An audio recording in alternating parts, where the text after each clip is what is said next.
కానీ రాష్ట్రంలో కూడా ఒక సైకో ఉన్నాడు. ఎంత మంచి సినిమా అయినా ఒక చిన్న విలన్ ఉంటాడు. రాష్ట్రానికి ఒక సైకో ఉన్నాడు.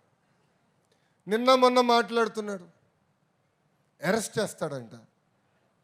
అరే 53 రోజుల్లో నువ్వు మా నాయకుడిని అరెస్ట్ చేసి ఇదే రాజమండ్రి జైల్లో బంధించి ఏం పీకావయ్యా? ఏం పీకావు? నువ్వు అరెస్ట్ చేస్తే మేము భయపడాలా?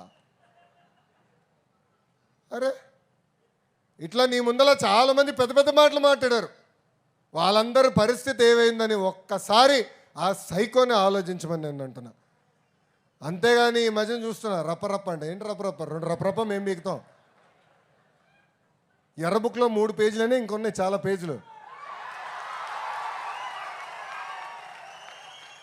ఎవరికి ఎప్పుడు ముహూర్తం పెట్టాలో నాకు తెలుసురా భయ్. ఎందుకో ఆవేశం, ఎగిరెగిరి వస్తున్నారు. ఏం కంగారు లేదు. చట్టాన్ని కానీ మీరు ఉల్లంఘిస్తే నేను ఎవరిని వదిలిపెట్టాను. ఈ కూటమి ప్రభుత్వం వదిలిపెట్టాను. ఎవరైనా. That is the power of red book. అందుకే నేను రాసుకున్నా, అందుకే నేను పెట్టుకున్నా. నేను ఎవరిని వదిలిపెట్టాను.